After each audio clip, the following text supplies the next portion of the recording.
L'homme ne vivra pas de pain seulement, mais de toute parole qui sort de la bouche de Dieu. Voici votre moment de méditation quotidienne.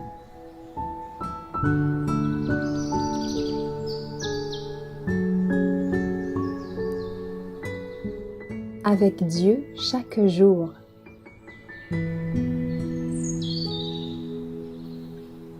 Les bons sentiments, le 25 avril. Par amour fraternel, soyez pleins d'affection les uns pour les autres. Par honneur, usez de prévenance réciproque. Romains 12, verset 10. Une nature affectueuse, des impulsions généreuses, une vive intelligence des choses d'en haut sont de précieux talents qui engagent la responsabilité de ceux et de celui qui en est doué. Chacun doit être consacré à l'œuvre de Dieu, mais c'est là que beaucoup font erreur. Satisfaits de ces dons, ils ne les emploient pas au service de la collectivité. Ceux qui ont une nature aimante et généreuse doivent en faire bénéficier non seulement leurs amis, mais aussi les personnes qui pourraient avoir besoin de leur aide. Les avantages d'ordre social sont aussi des talents qui doivent servir au bien des âmes et à la gloire de Dieu.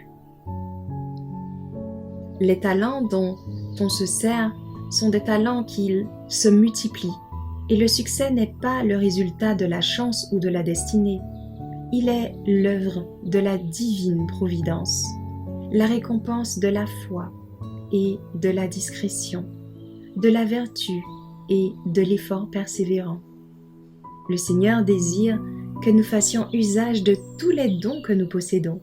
Dès que nous le ferons, nous en recevrons de plus grands. Il ne fera pas un miracle pour nous accorder les talents qui nous font défaut, mais si nous faisons usage de ce que nous possédons, il collaborera avec nous pour augmenter et fortifier chacune de nos facultés.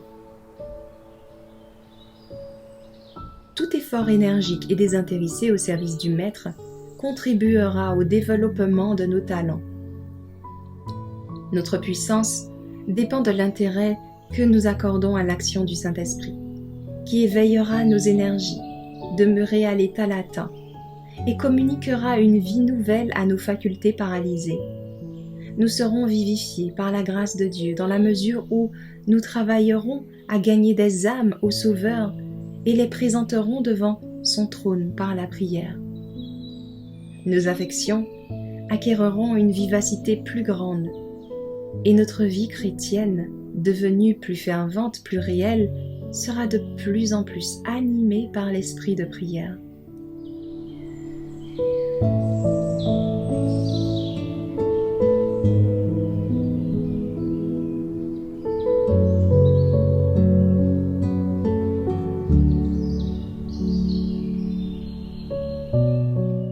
Merci d'avoir écouté cette présentation. Assurez-vous de nous rejoindre demain pour votre moment de méditation quotidienne avec lereste.org.